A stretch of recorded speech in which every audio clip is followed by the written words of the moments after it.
अब मैं विजय साहब से रिक्वेस्ट करूंगा कि अपनी ही जगह पे खड़े होकर हमारे अपने ख्यालात का इजहार करें, और मैं इनका तहे दिल से शुक्रगुजार हूँ, शुक्रिया अदा करता हूँ, वेलकम करता हूँ कि वाकई शाहीन शॉर्ट के ऑनर और इस वक्त इंतहाई कीमती एक एक लम्हा, एक एक सेकंड इनका कीमती और इतने टाइम हमें दिया, हम बहुत ज़्यादा मशकूर हैं। शुरू करता हूँ अल्लाह ताला के नाम से जो मेरे और आप लोगों के हलाल रिज़्क़ का मालिक है। मैं सबसे पहले सर नसीम अली असगर साहब, राना जुबैर साहब और आप बच्चों का भी तहे दिल से मशकूर हूँ कि आप लोगों ने मुझे इज्जत दी, रिस्पेक्ट दी, बाल आना इस्तकबाल किया और हफ्ते दी। मैं आपका दिल से था करेंगे शुक्रिया अदा करता हूँ। अब यहाँ पे जो राना जुबैर साहब ने अपनी स्पीच में बातें की, अली असगर साहब ने की, उसके बाद बात करना का तुक नहीं बनता, लेकिन मैं कोशिश करूँगा और फिर बात अगर करूँ तो वो सूरज को चिराग दिखाने वाली बात है, क्योंकि मैं कोई स्पीकर नहीं हूँ। भारत मैं कोशिश करूंगा कि जो पढ़ने के इशूज़ हैं और खासतौर पे जो आप जैसे जो स्टूडेंट हैं, जॉब सीकर्स हैं, उनके जो इशूज़ हैं उन पर मैं कोई रोशनी डालने की कोशिश करूँ। तो मैं चाहूँगा सबसे पहले मैं बताऊँ कि मैं कौन हूँ, मैंने कहाँ से स्टार्ट किया, ताकि वो आप लोगों के रोड मैप हो। मेरा ताल्लुक पाकिस्तान से है, बहुत बैकवर्ड गाँव है हमारा, और वो भी एक दरिया के किनारे में, और गाँव से कुछ 4 किलोमीटर दूर जहाँ मेरे दादाजी ने ज़मीन आबाद की, मैं वहीं पर पैदा हुआ जहाँ हमारे चाचा ताया का चाहता है। और जब मैं वहाँ से लाहौर आया और मैंने मास्टर कर लिया हुआ था, वहीं रहते थे। खैर मैंने मैट्रिक किया, साइंस नहीं पढ़ी, आर्ट से, और बड़ी मुश्किल से सेकंड डिवीजन में मैंने मैट्रिक कर सका। तो उसके बाद मैंने 2 साल गवर्नमेंट कॉमर्स कॉलेज साहिवाल से डिप्लोमा कॉमर्स किया, बीकॉम उसको कहते हैं, उर्दू शॉर्ट हैंड टाइपिंग। और वहाँ से जब मेरा रिजल्ट आया और मैंने पहली गवर्नमेंट जॉब के लिए अप्लाई किया, अल्हम्दुलिल्लाह मुल्तान बोर्ड में, sorry Multan division English typing में, मुल्तान डिवीजन में उर्दू टाइपिंग मैंने टॉप किया, और मेरी जॉब का वो पहला टेस्ट था। और इंग्लिश टाइपिंग में मैंने जो अब डिवीजन सही बात है तब था, उसमें मैंने टॉप किया, और घर बैठे बिठाए बगैर किसी रिश्वत के, बगैर किसी सिफारिश के, बगैर किसी रेफरेंस के मेरा अपॉइंटमेंट लेटर आ गया। तो वो एजुकेशन मेरा जॉब था, क्लरिकल जॉब। उसके बाद मैंने ग्रेजुएशन किया, किसी अकेडमी को ट्रेनिंग किया, किसी टीचर्स को गाइडलाइन नहीं थी, घर बैठ के पढ़ता रहा। तो ग्रेजुएशन मैंने सेकेंडरी पास किया, उसके बाद मास्टर मैंने किया, और उसके बाद फिर PPSC में 2 जॉब एडवर्टाइज की, सिविल सेक्रेटरी की, मैंने वहाँ पर अप्लाई किया। और मुझे याद है जब मैं अपने गाँव से चला, वैसे रूटीन में बाइक करता था अपने घर से, जहाँ मेरा जॉब था लाहौर आना था, तो मैं अपने घर से निकला, घर के साथ ऐसे अपनी ज़मीनें हमारी, तो ऐसे में आ रहा था। मैं सोच रहा था कैसे लाहौर में, ये मुझे पता था 2 वैकेंसी है, लेकिन मुझे ये नहीं पता था पूरे पंजाब से कितने लोगों ने अप्लाई किया होगा और कैसा कंपटीशन होगा, क्योंकि शॉर्ट एंड बेस्ट जॉब के लिए वो मेरा फर्स्ट एक्सपीरियंस था। मैं ये सोचता हुआ आ रहा था कि कल क्या होगा, वहाँ पे कितने लोग होंगे, कितना टफ कंपटीशन होगा, 2 वैकेंसीज हैं। तो इस सोच में जब मैं चलता आया तो मैंने ऐसे मेरे दिन में मैंने झटका दिया, जो मर्जी आ जाए मैंने टॉप करना है। अब बातों से टॉप नहीं होता, मुझे पता था मैंने क्या कुछ किया हुआ है, कितना हार्ड वर्क किया हुआ है, क्योंकि जब मैं सेकंड ईयर में था तो मैं पंजाब लेवल के पर जो कॉमर्स कॉलेज के कंपटीशन होते थे, वहाँ पे मैंने शॉर्ट एंड टाइप पे पंजाब लेवल में टॉप किया हुआ था। जैसे मैं लाहौर यहाँ पे टेस्ट में आया तो वहाँ पे 2 वैकेंसी के लिए 3 लोगों ने शॉर्ट का टेस्ट क्वालीफाई किया। उसके फौरन बाद जब टाइपिंग का टेस्ट हुआ तो वो दोनों लोग फेल हो गए, सिर्फ मैंने पास किया, तो मैंने अल्हम्दुलिल्लाह टॉप किया। तो आफ्टर 1 मंथ को इंटरव्यू का प्रोसेस चला, मेरी अपॉइंटमेंट होगी, मैंने सिविल सेक्रेटरी ज्वाइन किया। तो उसके बाद मुझे 2 महीने बाद मैंने हाईकोर्ट में अप्लाई किया, वहाँ पे टेस्ट हुआ, वहाँ मैंने टॉप किया, हाईकोर्ट में अपॉइंटमेंट होगी, 2 साल वहाँ पे रहा। उसके बाद पंजाब असेंबली में मैंने टेस्ट दिया, 16 ग्रेड ज्वाइन किया, फिर 17 का टेस्ट देकर 17 लिया, फिर 18 की प्रमोशन नहीं ली। प्रमोशन लेने के लिए फिर 5-10 साल 12 साल वेट करना पड़ता है, तो मैंने उसका टेस्ट देकर ग्रेड 18 लिया। और जैसे राणा साहब ने बात की, जब 18 ग्रेड मिला तो मुझे GORCG शादमान में डबल स्टोरी प्रोग्राम मिला अल्हम्दुलिल्लाह। फिर 2012 में मुझे ग्रेड 19 की प्रमोशन मिली, अभी मेरी ग्रेड 20 की प्रमोशन ड्यू है इंशाल्लाह। मेरी सैलरी जो है वो जब 1 साल की रिटर्न में फाइल करता हूँ वो सर आधा करोड़ है माशाल्लाह, लाख से ज़्यादा। तो ये मैंने अपना बताया कि अगर मैं वहाँ से स्टार्ट करके और यहाँ तक आ सकता हूँ तो आप लोग क्या कुछ नहीं कर सकते। मैं समझता हूँ कि आप जितने लोग बैठे हुए हैं, इनके जो मार्क्स है, मैट्रिक या इंटर या जो क्वालिफिकेशन है, वो मेरे से 2-4-10% जरूर ज्यादा होंगे, नंबर 1।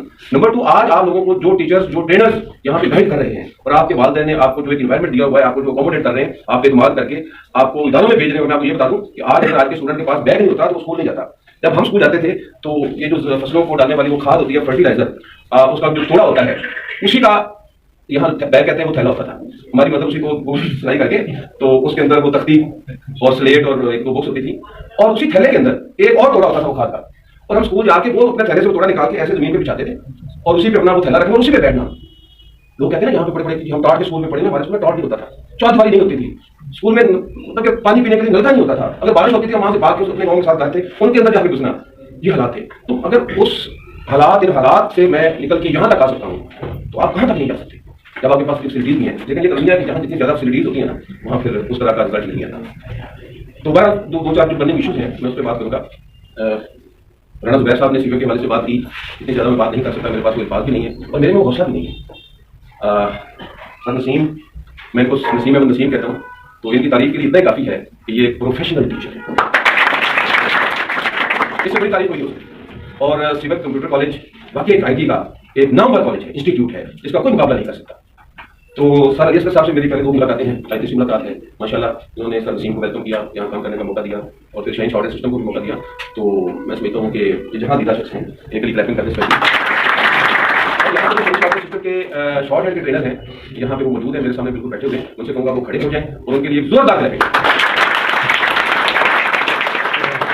ज़्यादा तो याद नहीं है, हमारी लास्ट मंथ में जो सर्टिफिकेट डिस्ट्रीब्यूशन अवार्ड डिस्ट्रीब्यूशन करनी थी, तो उसमें अलहमदुलिल्लाह साइंस शॉर्टेज की मिनी कैंप यहाँ पे क्लास होती है, तो इनके भी 2-3 बच्चों ने शील्ड्स ली, तो ये बहुत बड़ी वजह की बात है। तो वो 2-4 जो बनने की इशूज है, मैं कोशिश करूंगा कि मैं चंद अल्फाज में अपनी को बात में बैठक करूँ। आज का जो नौजवान है, जो जॉब सीकर है, जो स्टूडेंट है, उसका सबसे बड़ा मसला जो है वो जॉब, स्पेशली गवर्नमेंट जॉब। तो वो ख्वाब देखता है और वो 2 शेर मैं आपके सामने अर्ज करता हूँ। ख्वाहिश से नहीं गिरते फल झोली में, ख्वाहिश से नहीं गिरते फल झोली में, अपने हिस्से की शाख को ऐ दोस्त हिलाना होगा। कुछ नहीं होगा अंधेरों को बुरा कहने से, अपने हिस्से का दिया खुद ही जलाना होगा। मैं जब जॉब के लिए लाहौर नहीं आया था, उससे पहले 2 दफा 3 दफा लाहौर आया और मैं ये सोचता था गाँव में रह के कि लाहौर में जो लोग हैं, जो रह रहे हैं, जो पैदा हुए हैं, उनमें कोई एक भी ग्रेजुएशन से कम नहीं होगा, कोई एक भी। लेकिन जब मैं यहाँ पे आया, मैं ऐसे हंड्रेड्स थाउजेंड्स लोगों को मिला जो लाहौर में पैदा होकर एक दिन भी स्कूल नहीं गए। और मैं अपने जहाँ पे पैदा हुआ गाँव से बाद जहाँ हमारी जमीनें थी, मैं वहाँ से जब मूव किया लाहौर जॉब के लिए, तो वहीं से मैं मास्टर करके आया था। अल्हम्दुलिल्लाह ये फर्क है। और दूसरा, लाहौर वाले लोगों को यकीन है पता नहीं है, लाहौर वाले कहते हैं जॉब नहीं मिलता, गवर्नमेंट जॉब नहीं मिलता। हमें गाँव में पैदा होने यकीन है कि गवर्नमेंट जॉब मिलता है। सबसे पहले इस चीज को आप लोगों को जेब से निकालना पड़ेगा कि जी रिश्वत या सिफारिश के बगैर जॉब नहीं मिलता। अच्छा जॉब मिलता ही मेरिट पे है। कुरान शरीफ की आयत है, इन्ना माल उसरी युसरा, बेशक मुश्किल के साथ आसानी है। आप लोग जो यहाँ बैठे हुए हैं हमारे समेत, हमने रिस्क लिया यहाँ आने के लिए। अगर हम सोचते रास्ते में जाएंगे, कोई जल्दी गोली लग जाएगी, एक्सीडेंट हो जाएगा, ये तो मैं आज के इस प्रोग्राम की बात कर रहा हूँ ना। आप लोग दिल्ली आते हैं, अगर ये सोच के हम घर में बैठ जाएं कि हम बाहर जाएंगे तो मर जाएंगे, हमारी टांग टूट जाएगी, तो हम कभी मूव नहीं करेंगे। रिस्क लेना पड़ता है। मैं एक पंजाबी का वर्ड यूज कर रहा हूँ, पी काटनी पड़ती है, कुर्बानियां देना पड़ती है, अपनी नींदें हराम करनी पड़ती हैं, अपनी खुशियों राहतों का गला घूटना पड़ता है, रिश्ते नाते छोड़ने पड़ते हैं, तभी मकाम मिलता है। और बहुत सारे ऐसे वाकयात हैं। इस वक्त मैं आपको बात बता दूं, 2 दिन पहले मेरे वालिद साहब हुआ है, उनकी तबीयत ठीक नहीं है। इस वक्त मेरे वालिद साहब हॉस्पिटल में एडमिट हैं पिछले 1 घंटे से, और ड्रिप लगी हुई है, इस वक्त भी ड्रिप लगी हुई है। लेकिन सर नसीम ने जो बुलाया और सिविल कंप्यूटर कॉलेज के सरने के लिए, सर्टिफिकेशन डिस्ट्रीब्यूशन के लिए, तो फिर होता है, फिर आपको बहुत छोड़ना पड़ता है, बहुत कुर्बानी देना पड़ती है। तो बात वो जो कुरान शरीफ में आयत है कि बेशक मुश्किल के साथ आसानी है। आप जितनी ज्यादा फी काटोगे, आप जितनी ज्यादा कुर्बानियां दोगे, आपको बेनिफिट्स उतने ज्यादा मिलेंगे। अल्लाह ताला ने इशारा किया हजरत इब्राहिम अलैहिस्सलाम को, ख्वाब में इशारा हुआ, और उन्होंने अपने छोटे से बच्चे को, बेटे को, जो वो भी आने वाले टाइम में नबी था, वो ऐसे नबी होते हैं पैदा होने से पहले भी, उनसे बात की कि मुझे ये 2 दिन से या 3 दिन से ख्वाब में ये इशारा हो रहा है। तो उन्होंने अपने वालिद मोहतरम से कहा कि जो आपको इशारा हुआ है अल्लाह ताला की तरफ से, आप करें, मैं कुर्बान होने के लिए तैयार। और देखिए कितनी बड़ी कुर्बानी है। और मेरा ख्याल है, मैं इतना शॉर्ट निकला, मुझे कुछ नहीं आता। जब अल्लाह ताला ने वो हजरत इब्राहिम को बेटा दिया था, तो आई थिंक उनकी एज बहुत ज्यादा थी, उस एज में जाके ये पॉसिबल नहीं होता, तो उस बेटे की कुर्बानी। और जब उन्होंने प्रैक्टिकली ऐसे उनकी गर्दन पे ऐसे छुरी ऐसे, देखिए क्या है, 1 सेकंड भी ज्यादा होता है, तो अल्लाह ताला ने मुझे कर दिया कि वहां दोबारा खड़ा कर दिया। मुझे क्या बोलते हैं, हम लोग मुझे पर इंतजार करते हैं, हम लोग ख्वाब देखते हैं कि जी मैं सुबह सो के उठूंगा, ऐसे छत फट जाएगी, एक लेटर ऐसे आएगा, मैं पकड़ूंगा और मैं डीपीओ शेखुपुरा का मेरा अपॉइंटमेंट लेटर होगा, और इतने रुपयों के हिसाब से मेरे नीचे मुलाजिम होंगे, ऐसे चोट होंगे, गाड़ियां होंगी, ये होगा वो होगा, मैं किसी मिनिस्टर को भी लिफ्ट नहीं कराऊंगा। ऐसा कुछ नहीं होने जा रहा। मुझे जरूर होते हैं, मुझे जरूर होते हैं, आज भी हो सकता है मुझे, वो तुमने करते हैं। सोचने से मजा नहीं होगा, बात करने से मजा नहीं होगा। आप इस मुल्क पाकिस्तान के प्राइम मिनिस्टर भी बन सकते हैं, तुम में से कोई भी, लेकिन उसके लिए वो सब कुछ करना पड़ेगा जो उसके लिए करना जरूरी है। आज आप तैयार कर लें, आज तैयार कर लें, पहले वहां नहीं जाएंगे जहां मैं खड़ा हूं। ये 35-40 लोग मेरी बात सुन रहे हैं, मैं 6 घंटे में बात करता रहूं, आपको सुनना पड़ेगी। ये बहुत बड़ी एहसास की बात है। मुझे ज्यादा 2-3 कदम जाकर कुंडी लगाना पड़ेगी। ये बहुत बड़ा एहसास होता है कि आप 2, 4, 10, 20 और 50 लोग आपकी बात सुन रहे हैं। इससे बड़ा एहसास और कोई नहीं हो सकता। वो चाहे टीचर हो, वो चाहे स्पीकर हो, वो चाहे सालस हो, वो चाहे सियासतदान हो, वो चाहे आलम हो, मुफ्ती हो। अगर 2, 4, 10, 20, 100, 50 लोगों की बात हम सुन रहे हैं, मोबाइल बंद किए हुए हैं, हम तनगोश हैं, तो ये भी अल्लाह ताला का अपनी रहमत और उसका फजल होता है। लेकिन रहमत और फजल कब होता है? जब इंसान खुद कोशिश करता है, जब वो पी काटता है, जो दिन मुसलसल से गुजरता है, तो फिर इंसान जो जहां तक नहीं भी सोच सका होता, उससे भी 100 टाइम ज्यादा हो जाता है। आप इस सोच से भी ज्यादा। तो मैं ये कहूंगा कि आप ये मत सोचें कि मेरा तलब गरीब फैमिली से है। ये मत सोचें कि मैं तो नालायक हूं, मैंने तो 50-60% या 40% मार्क्स लिए, आज ही उतर ले, आज ही छोड़ देंगे दोस्तियां, छोड़ देंगे यारियां, कुछ नहीं पड़ा हुआ है। मोबाइल भी उठा के गंदे नाले में फेंक दो। तो आप अगले 2, 4, 10 साल मेहनत कर लो, तो क्या होगा? पूरा लाहौर आपकी बात सुनेगा, पूरा पाकिस्तान आपकी बात सुनेगा, नहीं पूरी दुनिया आपकी बात सुनेगी। अकेला ही चला था जानबे मंजिल, अकेला ही चला था जानबे मंजिल, लोग मिलते गए, कारवां बंधा गया। मैं आपको बता दूं कि जब मैं लाहौर, मेरा जॉब हुआ, मेरी माता साहब आने देरी थी, मैंने बड़ी सफारिशें, बड़ी मीटिंग करके आगे जब वो जॉब छोड़ के लाहौर आया, वहां मुझे ग्रेड 16, 17, 18 तक मैंने पहुंच जाना था। लेकिन वो जो मैंने लाहौर जॉब करने का फैसला किया, अल्हम्दुलिल्लाह आज मुझे दुनिया मिलती है। आज क्या है, दुनिया मिलती है। और सर अभी साहब ने जो बात की, मैं थोड़ा सा आपको मैं बोलूंगा कि मैंने वो बोल दिया कि सर नसीम सिविल सिविल है। चेंज शॉर्टेज क्या है? चेंज शॉर्टेज सिस्टम बहुत एक रिलैक्स, एक फ्रेंडली सिस्टम है। जैसे अली साहब ने फरमाया, हमारा नया सिस्टम नहीं है, हम हर स्टूडेंट को सेपरेट डील करते हैं। क्यों करते हैं कि जितने लोग बैठे हुए हैं शक्ल सूरत से, और पूरी दुनिया में जितने लोग हैं सब डिफरेंट है। हर एक की एज डिफरेंट है, एक्सपीरियंस डिफरेंट है, एजुकेशन डिफरेंट है, क्वालिफिकेशन डिफरेंट है, हर एक की पर्सनल इश्यूज डिफरेंट है, हर एक की फैमिली इश्यूज डिफरेंट है, हर एक की फिजिकल कैपेसिटी डिफरेंट है, हर एक की मेंटल कैपेसिटी डिफरेंट है। सगी बहनें होती हैं, सगी उसी वालदैन की, ये सारी चीजें डिफरेंट होती है शक्ल सूरत के हिसाब से। सगे भाई होते हैं, इवन के मुझे इंग्लिश नहीं आती, जो जोड़े होते हैं सच्ची बात करते हैं, मैं कहूँगी मैं बहुत इंग्लिश में अच्छा जोड़े होते हैं, होते हैं, जोड़े होते हैं, जो दो भाई या दो बहनें कैसे पैदा होता है वो भी अल्लाह ताला के कानून है, निज़ाम है। तो जब शक्ल सूरत के हिसाब से, हर हिसाब से सारे लोग डिफरेंट हैं, तो उनको अलग से ही हमें डील करना पड़ेगा। उसकी वजह यह है कि आज के दौर में सर्वाइव करने के लिए, फील्ड पे जाने के लिए 100% रिजल्ट की जरूरत है। तो जब हमें 100% रिजल्ट चाहिए, तो तब हमें हर एक को अलग से डील करना होगा, तभी पॉसिबल है, अदरवाइज नहीं है। इस वजह से हमारा बैच सिस्टम नहीं है। और इसके अलावा भी 3-4 फायदे हैं। एक फायदा क्या है कि जिसमें स्टूडेंट एडमिशन लेता है हमारे सिस्टम में, हमारे किसी इंस्टीट्यूट में, किसी अकेडमी में, किसी मिनी कैंपस में या मेन कैंपस में, तो वेरी नेचुरल क्लास स्टार्ट हो जाती है, नो वेटिंग फॉर बैच। ये भी बहुत बड़ी बात है। दूसरा बड़ा फायदा क्या है कि मेन कैंपस लाहौर की बात कर रहा हूँ कि स्टूडेंट जब मर्जी क्लास में आ जाए 24 घंटे में, उसके आने से उसकी क्लास स्टार्ट हो जाएगी, क्योंकि हमारे मेन कैंपस के अंदर हमारे ट्रेनर्स 24 आवर्स अवेलेबल है। और ये चैलेंज वर्ल्ड वाइड, कहीं ऐसा नहीं है, कोई दुनिया में नहीं। और इसका बहुत बड़ा फायदा है हमारे कोर्स के क्रेडिट कार्ड है। एक स्टूडेंट जो है वो कम क्रेडिट कार्ड कंज्यूम करके लॉन्ग टाइम में भी ये कोर्स कर सकता है। मैक्सिमम हमारा 2 ईयर का है, 1 ईयर भी है, 6 मंथ भी है, 4 मंथ भी है और 3 मंथ भी है। और 3 मंथ आप सुन लें, संडे में ऑन होता है। वैसे हमारी रूटीन में 6 दिन की क्लास होती है, 3 मंथ और 4 मंथ में संडे ऑन और 16 घंटे की डेली क्लास होती है। परेशानी हो ना, बल्कि प्राइम मिनिस्टर साहब कहते घबराना नहीं। सुबह 8 से लेकर रात 12 बजे तक 16 घंटे, और बहुत रिलैक्स है, बड़ी फ्रेंडली है। जब स्टूडेंट दिल करे क्लास से बात करें, जब दिल करे क्लास में आ जाए, क्योंकि ट्रेनर मौजूद है और उसने हर स्टूडेंट को सेपरेट से डील करना है। आपका दिल करे 2 घंटे बाद बाहर चले जाए, सिगरेट पी के, चाय पी के, पान खा के, कोल्ड ड्रिंक पी के फिर वापस आ जाए, इसका मतलब रिलैक्स सिस्टम है और फ्रेंडली भी है। तो हमको रिजल्ट भी आ रहा है। और मैं आपको बता दूं कि आप अपनी इंग्लिश ठीक करें। इंग्लिश एक तो इंटरनेशनल लैंग्वेज है, सेकेंडली पाकिस्तान में जो इंग्लिश है वो ऑफिशियल लैंग्वेज भी है। इंग्लिश ठीक कर लें, अपनी हैंड राइटिंग ठीक कर लें, और साथ शॉर्ट है और टाइपिंग और एमएस ऑफिस, सिर्फ 5 काम है, 5 कोर्सेज के लिए आप इनमें अपने आप को मार दें।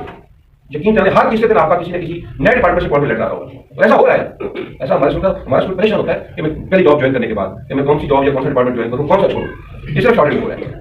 और दूसरी बात आपको बता दूं कि आज आपके सामने है अरबी की बात कर रहे थे, आज जिन्होंने 100% मार्क्स लिए हैं एफएससी में, मेडिकल में, उनकी भी एडमिशन नहीं हो रही, मेडिकल वालों की नहीं एडमिशन हो रही है मेडिकल में। मैं कहता हूं बहुत सारे कॉलेज में जिसके सिर्फ 10 मार्क्स कम है, 1090 है, उनके आई फॉर्म और आईसीएस में एडमिशन नहीं हो रहे हैं। और मैं पिछले 5 साल से कह रहा हूं कि आप 100% मार्क्स लो, नहीं तो आपको कहीं भी जगह नहीं मिलेगी। और वो प्रैक्टिकली हो गया। और मैं आप ये भी बता दूं, जब आप किसी भी काम में नेक नीति के साथ आप अपने आप को मार देते हो, मरने से घबराना नहीं, मरना नहीं होता, मरना ही जिंदगी होती है, वहीं से तो जिंदगी का स्टार्ट होता है। जब आप मार देते हो उसके बाद क्या होता है, आप फिर कोई झूठ भी बोल दो, अल्लाह ताला उसको सच साबित कर देता है। और यहाँ पे जो नाज शरीफ राणा साहब ने पेश किया उसमें जो कुछ था, देखिए ठीक है, दुआ हमें हमारे बुजुर्गों ने दुआ छोड़ के सिर्फ दुआ दिला दी। हम क्या करते हैं, आप लोग यहाँ पे पेपर देते हैं या जॉब की अप्लाई करते हैं, किसी दरबार में पहुंच जाते हैं या नमाज में दुआ मांगना शुरू कर देते हैं। देखिए अगर दुआ से काम हो, ये जो यूरोप वाले हैं उन्होंने कलमा नहीं पढ़ा हुआ, तो अल्लाह ताला का आखिरी मजहब है, अल्लाह ताला की आखिरी किताब है, अल्लाह ताला का आखिरी रसूल है, उसको वो नहीं मानते और दुआ भी नहीं करते। और वहां बैठ के 1000 मील दूर बैठ के वो जहाँ पे हमारे फैसले वो अपने घर बैठे कर रहे हैं। कैसे कर रहे हैं, दुआ से नहीं कर रहे, वो दबा से कर रहे हैं। और हमें सिर्फ वो जैसे हम कहते हैं ट्रक की बत्ती के पीछे में सिर्फ दुआ कर दिया गया है। कुरान शरीफ की गौर भी है, बल ऐसा इंसान इल्ला मा सआ, और यकीनन इंसान को वही मिलता है जिसकी वो कोशिश करता है।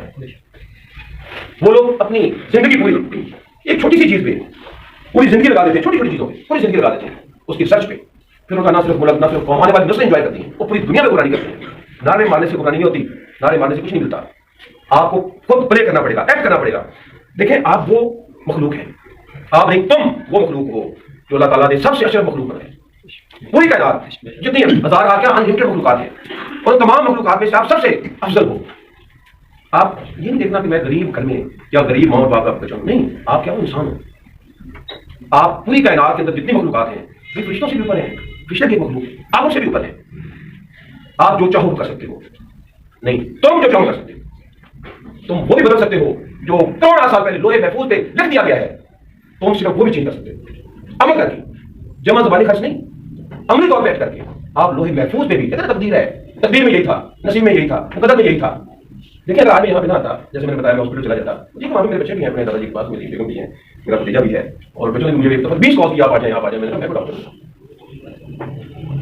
मैं आपको बात बताऊं, अभी मैं जो बात कर रहा हूं आप लोग मेरी बात सुन रहे हैं, अगर आप में से किसी एक के दिमाग में, किसी एक के दिल में कोई एक वर्ड, कोई एक बात बैठ गई और उसने यू टर्न ले लिया, अगर आज की कोई बात, आज का कोई मेरे मुंह से निकला हुआ लफ्ज़ अगर किसी एक को समझ आ गया और उसने यू टर्न ले लिया, यू टर्न मीन पॉजिटिव, तो उसने अपनी आने वाली नस्लों के लिए या अपनी सिर्फ बच्चों के लिए एक अच्छा प्लेटफॉर्म उनको दे दिया। तो आपने सुना होगा कि अपनी फैमिली पे खर्च करना वो सदका जारिया है। तो अगर उसने ऐसा एहतमाम कर लिया तो सदका जारिया है, तो उसकी बख्शिश हो जाएगी। और अगर मेरी बात करने से उसमें वो चेंज आई हुई होगी तो मेरा ये ईमान है कि मेरी भी बख्शिश हो जाएगी। वो मैं वाला साहब की बात कर रहा था, वो तो डॉक्टर ने उनका चला है ट्रीटमेंट, मैंने नहीं किया। खैर मेरी भी वहाँ मौजूदगी जरूरी थी, लेकिन मेरे बच्चे वहाँ पे, मेरी मिसेज भी है, मेरा भतीजा भी है, तो मैंने यहाँ आना जो है उसको तरजीह दी। तो मैं अपनी बात खत्म करता हूँ इन अल्फाज के साथ कि मैं पहले उस बात को मान चुका हूँ कि शॉर्ट हैंड के अलावा मुझे कुछ नहीं आता, बल्कि हकीकत ये है कि मुझे शॉर्ट हैंड नहीं आती है। अभी मैं शॉर्ट हैंड यूज कर रहा हूँ, लेकिन ये भी हकीकत है कि पूरी दुनिया में अल्हम्दुलिल्लाह वो ना पैदा हुआ है ना कभी पैदा हो पाएगा जिसको मुख्तार दुनिया साहब से ज्यादा शॉर्ट हैंड आती है। लेकिन मैं फिर भी शॉर्ट हैंड रखूंगा। तो कुरान शरीफ में शायद है, लफ्ज़ जरूर है कि तुम में से हर बंदा राई है और उसको उसकी रैयत के बारे में पूछा जाएगा रोज़े महशर क़यामत के दिन। सिविल कंप्यूटर कॉलेज के राई कौन है? तनसीम। ब्राइट कैरियर स्कूल के भी राई और ICB एकेडमी के राई इसके साथ है। साहब के बहुत सारे एजुकेशन के सिस्टम है, मुझे तो अपना शाही का भी याद है, जब बड़ी बात है का बंदा कौन देने मिला, तो उस सिस्टम के हवाले से भी जो राई है ये है। और ये लोग जो राई है, अगर उस बात को सामने रख के कि हमें अपनी रैयत के बारे में पूछा जाएगा, रैयत देखिए इनकी जो फैमिली है वो भी इनकी रैयत है, इनके स्टूडेंट, इनके ट्रेनर सबके उसे मतलब की रैयत है, तो जब उनके बारे में पूछा जाएगा और कुरान शरीफ में लिखा हुआ है, तो जब उस बात को माइंड में रख के हम जब चलेंगे तो इज्जत अल्लाह के साथ दे देना, लेकिन उसके बदले जो नेकियां, जो सवाब, जो कुछ मिलेगा, और उसमें सिर्फ अगर बख्शिश भी हो जाए, सिर्फ ये बख्शिश सिर्फ नहीं है, सब कुछ इसी के अंदर है कि हमारी आखिरत भी अगर समझ जाए तो फिर मजा आ गया ना लाइफ में, कि वहां हम सीना तान के कहें कि जो हमारी रैयत थी, एक घर का सरबराह भी कहे कि मैंने अपने बच्चों के जो फराइज थे मेरे पे, उनके हकूक थे, उनको अल्हम्दुलिल्लाह मैंने बहुत अच्छे अंदाज में और उनको हलाल रिज़्क़ दिया, हलाल खिलाया, अच्छी तालीम और तरबियत की, तो मैं कहता हूँ उसी की बख्शिश हो गई। अगर तनसीम रोज़े मैसेज आगे कहते हैं, अली असगर साहब कहते हैं, राणा ज़ुबैर साहब कहते हैं, मैं अपनी बात करूँगा जरूर नहीं, अल्लाह का करम कि हमने जो हमारे जिम्मे था, रिस्पॉन्सिबिलिटीज थी, जो फराइज थे, हमने वो प्रॉपर उनको परफॉर्म किया, तो अल्हम्दुलिल्लाह हमारी बख्शिश यकीनी है। आप समझे? आखिरी बात है, देखिए रोजा, हज, ज़कात जो फराइज बहुत जरूरी हैं, उनके बगैर कोई चारा नहीं है। असल जहां हमें फंसना है वो मैं बताऊं, ये फराइज किसने हमारे जिम्मे लगाए? अल्लाह ताला। अल्लाह ताला आजाद कौन है? जो हम लोगों से 70 मौज जितना प्यार करते हैं, 70 मौज जितना, हमसे नहीं, हम मुसलमानों से नहीं, इंसानों से, अपने बंदों से, उसमें मुसलमान या की बात नहीं है, 70 मौज जितना प्यार करते हैं।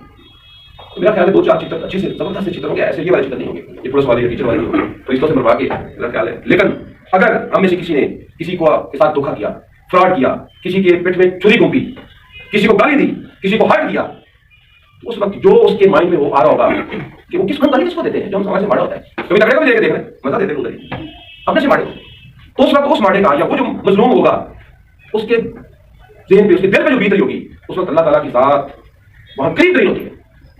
और जब तक वो खुद नहीं माफ करेगा, देखिए अल्लाह ताला के पास पूरी कुदरत है, पूरी कायनात उसने बनाई।